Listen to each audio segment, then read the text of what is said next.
Hi guys, welcome back to Affirmations. I'm hoping everyone is doing well. Let's see, I'm trying to light my Palo Santo. Let's see if it's going to light for us today. I got this fan on, so I don't know. All right, did it do? No. Wishing everyone mental, spiritual, emotional, and physical health. I'm hoping that you had a good week. If it did not go well, as we always say, what is one thing you can do to kind of make things go smoother? Okay, for the next week. There it is, giving you all some Palo Santo. All right. Let's see. We always start off, for those of you that are new, and also to want to thank my subscribers, any new subscribers that I have, as well as those of you who are swinging through. It is greatly appreciated. Do hit the like button as well as the notification bell so you know when I post, okay? I'm trying to get to 1,000. It would be greatly appreciated. Also in the description box there's information about how to find a therapist if you need that, as well as information about if anyone is dealing with the issue of self-harm. You can pass that information on if you know someone in need of that, as well as being able to contact me as well. Also, too, if anyone reaches out to you, know that that is not me, okay? The only way to contact me is through email, and that information is in the description box. Okay, let's see. We always start off with our saying, death and life is in the power of the tongue, and they that love it shall eat the fruit thereof. Have you been feeding yourself fresh or rotten fruit? I'm hoping it's fresh. We always want to mind the self-talk that we do, as well as what we speak out loud, as well as what we speak about others. We want to make sure that we're not lying on others or being malicious. Sometimes they can activate, reap what you sow, okay? So we do want to be kind, okay? And you'll see me looking to the side. I have a cat that is hopping around, so we're going to see if she's going to pop in the scene here. Okay, so let's see. So basically today, we do different segments. We're starting one where we're starting to look at we're starting to question spirituality, okay? Because again, one of the things in slavery as well is they control not only education, but as well as our spiritual understanding. And it was basically kind of taught to us, and we've kind of stuck with that for generations. Again, there is scriptures that talk about knock and the door knock and the door shall be open, and seek and you shall find. And that is for those who have the calling to search deeper, okay? We have permission to do that. Okay, and some of that has to do with you'll see in the Bible, a lot of the missing books. They'll mention a book, but yet it's not there. We're always encouraging people to kind of research and educate yourself on the Council of Nicaea, Nicea, where that kind of looks at kind of how the Catholic Church decided which books to take out. We also want to remember that they colonized the entire world with Christianity and patriarchy, right? And this is a system that was kind of based off of oppression, okay? So even though the Bible is truthful, it's a lot of things that have been manipulated to support oppression of people, groups of people, as well as women as well, okay? So we do have to educate ourselves. If you have not been given that calling, that is okay. We do not want to force ourselves to explore things that is going to make our foundation unstable, because everyone does not have that calling, but we do have that right for those that have been given that calling, okay? So let's see. With that being said, I'm trying to figure out if there's anything else I forgot. We are using this deck that we used last time, Spiritual Awakening, the 52 Universal Laws, okay? That information is in the description box. And again, what have we learned? There are all kind of laws. You have laws of nature, you have physics laws, you have all kind of laws. There's all information that have been given to man, okay? But then when they basically colonized the world and just throughout history, certain information was removed, okay? And a lot of, almost anything you look at is some truth in it, okay? It's the issue of deciphering. Let's see, is this cat going to come here? Are you coming, Nixie? You gonna come say hi? No, you just want to jump back and forth. Okay, on the floor. So she didn't jump in the scene. We're going to see what she do. But A lot of information, again, has been removed, a lot of general information. So we know that there are all kind of laws, even though all laws are not written in the Bible regarding science and all these types of things, they still are true, okay? But again, if you have not been given that assignment to explore, then you don't do that, okay? Because one of the things our ancestors did die for is our right to choose. Even as a group, we have a right to, we don't have to follow the group, okay? So these are called universal laws. And what it is what we love is we're able just to kind of, look through. And because again, some of these things we'll agree with, some we won't. A lot of the wording they use, you have to replace it with your belief. Okay. And so we're just going to see what we're going to get. What are we looking at today? And we'll see if there's any truth to it. Right. All right. That flipped. Interesting. Something called the law of reciprocity. It says, give without expecting anything in return. Give without expecting anything in return. Sometimes that's a tricky one. And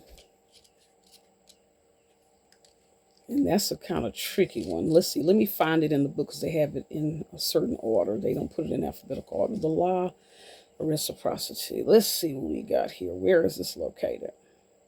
We're going to see what this is saying. Already I have a different kind of thought on it. Let's see. There it is. Page 27. Let's see what this is talking about. Okay.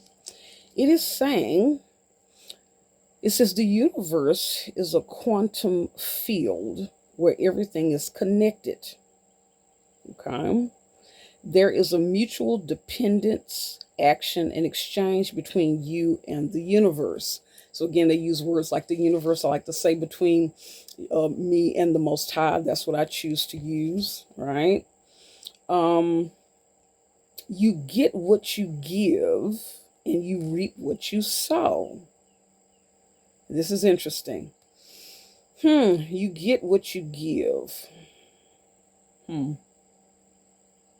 you reap what you sow. So we're always talking about that concept, reaping what you sow, right? But here's the tricky thing about that. Sometimes we get immediately reaping what we sow. Sometimes it doesn't show up until generations later. And so it's kind of complicated. Sometimes it's immediate, sometimes it's not. You get what you give.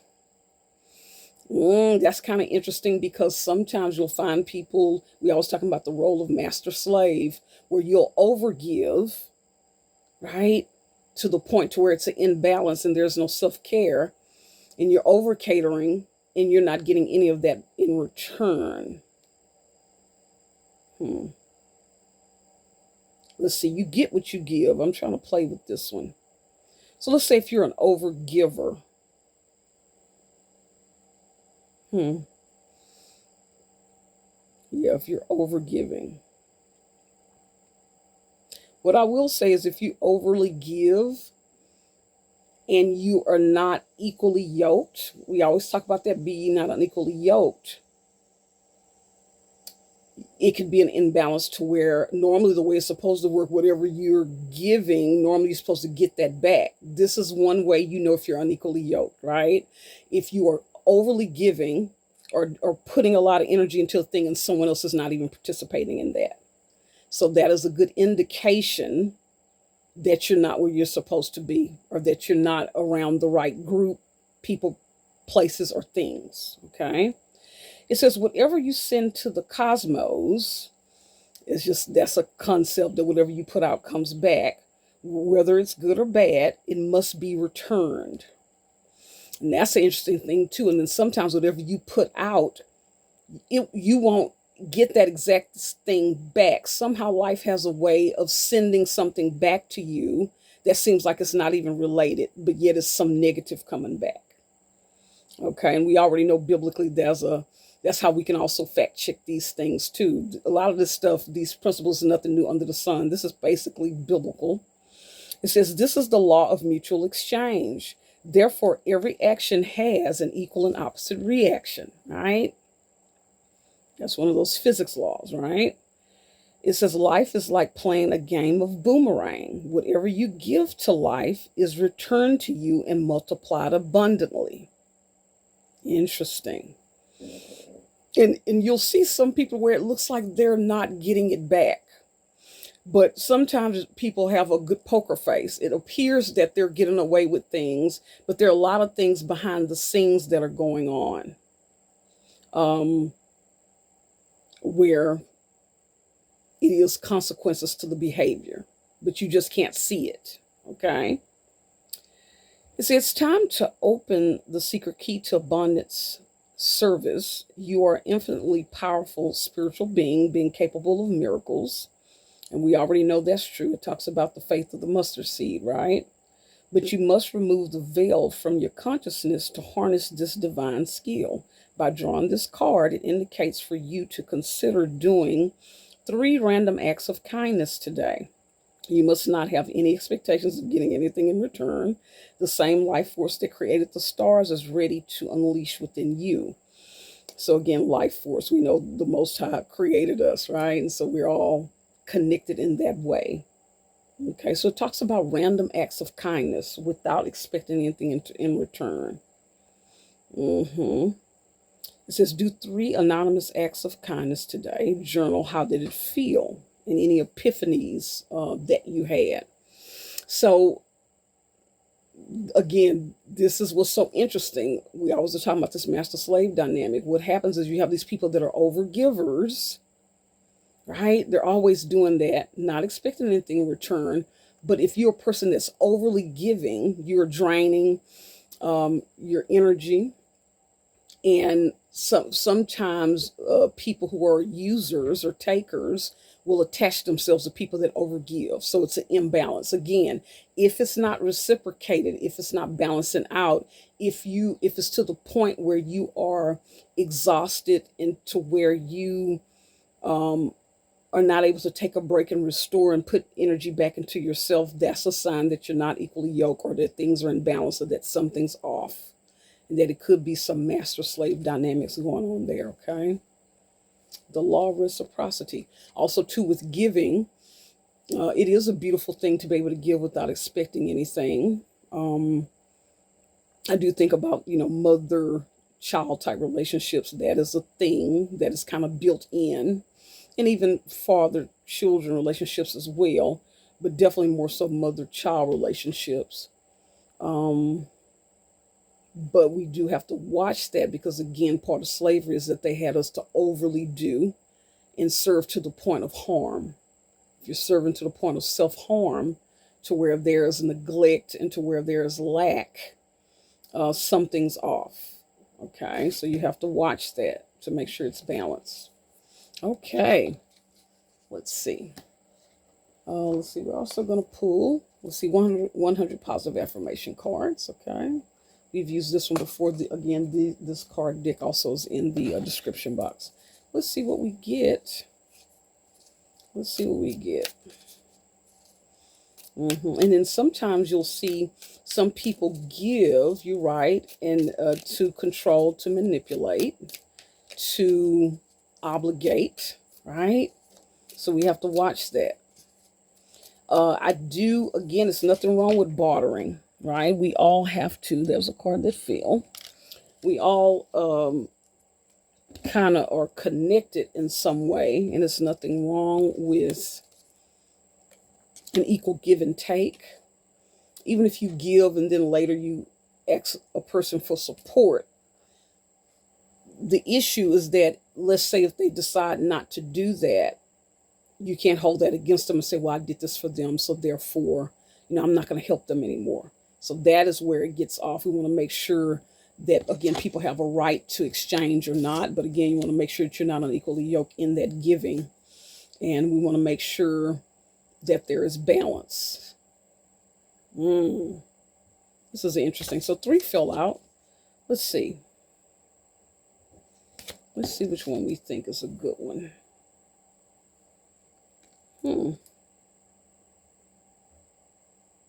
Okay, this is one. It says, when I struggle, I always learn something new. When I struggle, is this in focus?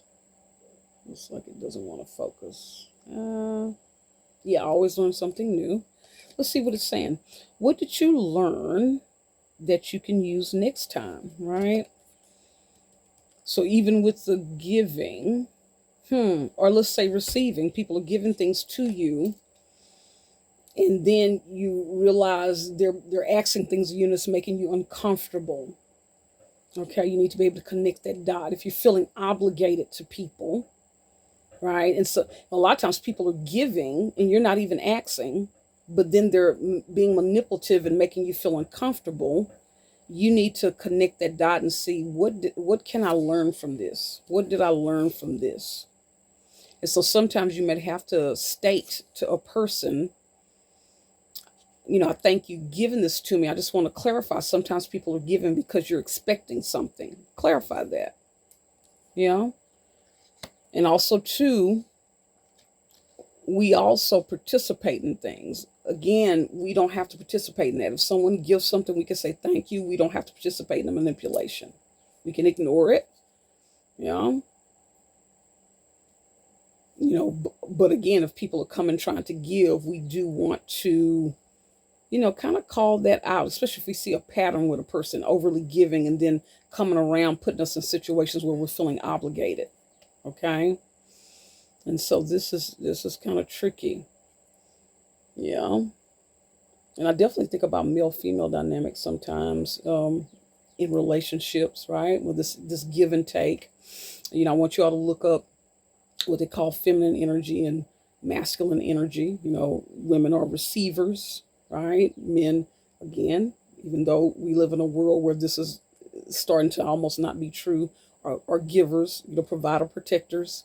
But we are living in a world now where that's kind of flipped around, right? Where women are kind of the givers, right? Even financially and in all areas. So there's an imbalance. And what I love, again, the scripture, you'll know things by these truths, right? By the evidence of it. So just based on the evidence, we know something's off because, again, relationships, we talked about how that was attacked and it doesn't work, right? Because roles are not in place. There's an imbalance where there's a lot of expectation put on one and then minimal expectations put on the other, and then people also too being upset and disappointed with their roles. Some of the basic roles that's expected, people feeling like they're used, right? And that's another thing too. We have to, again, we all have a role in it. We have to ask ourselves, because there's been so much programming, are you aligned with someone that really shares your beliefs? Right? Are you paired properly with groups, people, places, things, even family members, right? So we do want to think about these things, okay?